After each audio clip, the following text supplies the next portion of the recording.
Assalamualaikum warahmatullahi wabarakatuh. Perkenalkan, kami dari kelompok 8 akan mempresentasikan artikel kami yang berjudul Analisis Dampak Konflik antara Rusia-Ukraina terhadap harga bahan bakar minyak atau BBM di Indonesia. Sebelumnya, perkenalkan, saya Argita Zahra Maulina dengan NIM 20090350149 dari kelas Manajemen Keuangan B. Di sini saya bertindak sebagai pemateri pertama.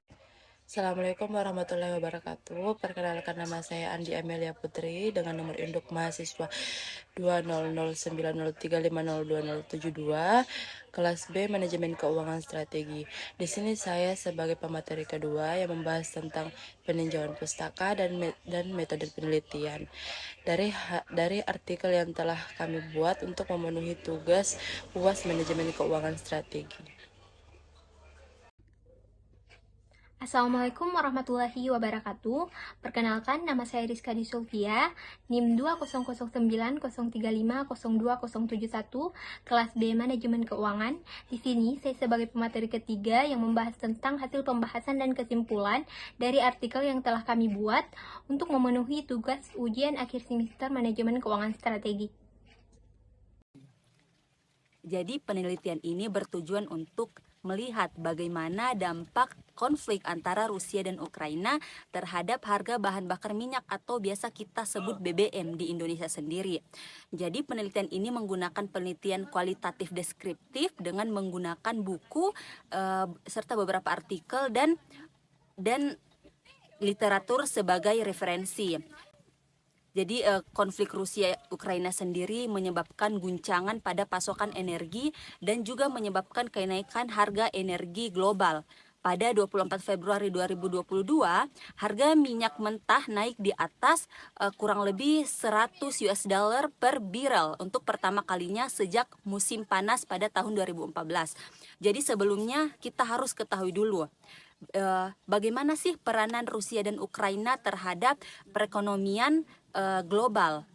Jadi Rusia dan Ukraina merupakan aktor penting pada pasar minyak, gas, gandum, energi, juga makanan dan pupuk global.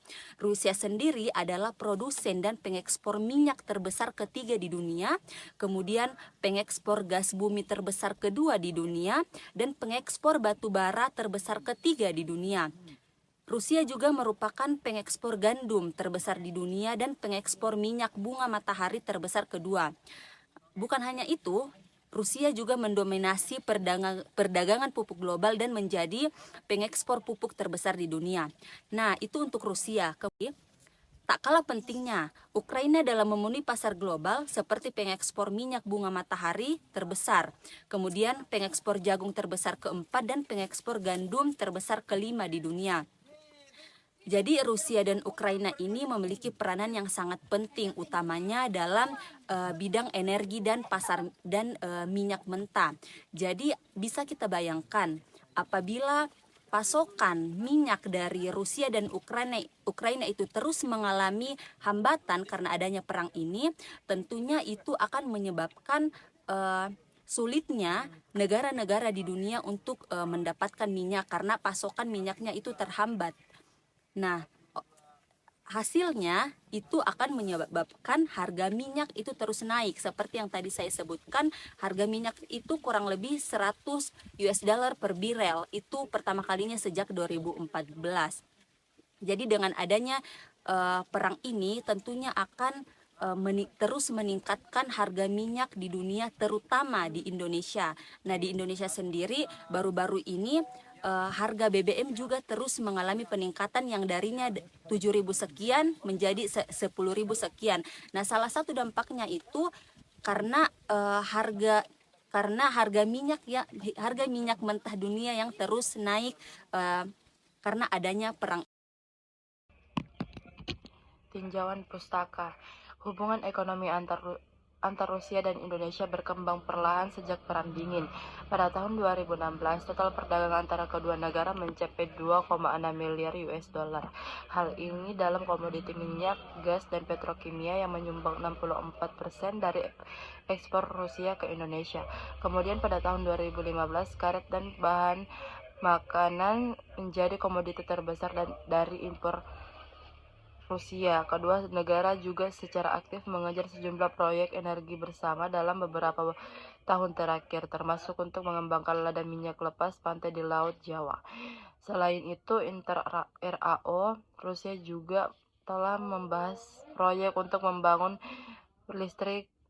listrik 1,8 gigawatt di Indonesia sebesar 2,8 miliar US dollar.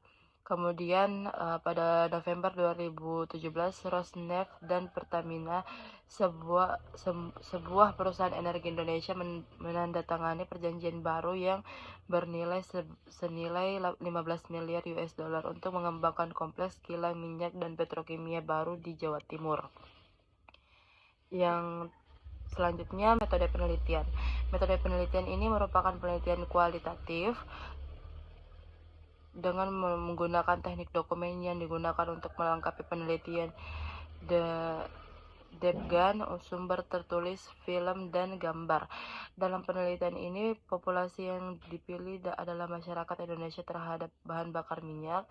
Teknis analisis datanya yang digunakan dalam penelitian ini adalah metode analisis deskriptif kualitatif, adalah analisis data dengan cara mengumpulkan dan menjelaskan data non-angka. Hasil pembahasan dari artikel yang telah kami buat, yaitu di Indonesia, perkiraan menunjukkan bahwa kenaikan harga minyak dunia berdampak kecil namun signifikan secara statistik terhadap inflasi. Hal ini disebabkan karena adanya dua faktor. Yang pertama yaitu kenaikan harga komoditas berkontribusi terhadap apresiasi rupiah dalam jangka pendek. Kemudian yang kedua yaitu berkat adanya subsidi bahan bakar di mana harga eceran ditetapkan oleh pemerintah. Kedua faktor tersebut meredam banyak guncangan harga minyak pada CPI komoditas dalam jangka pendek. Namun, dampaknya berkurang seiring dengan berjalannya waktu. Kemudian, kesimpulan dari artikel yang telah kami buat yaitu Rusia merupakan pengekspor gandum terbesar dunia, pengekspor minyak bunga matahari dan juga gas bumi terbesar kedua di dunia, dan juga pengekspor batu bara terbesar ketiga di dunia. Selain itu, Rusia juga menguasai perdagangan pupuk global di dunia dan menjadi pengekspor pupuk terbesar di dunia. Sekian materi yang bisa saya sampaikan. Lebih dan kurangnya mohon dimaafkan. Wabillahi taufiq wal hidayah. Wassalamualaikum warahmatullahi wabarakatuh.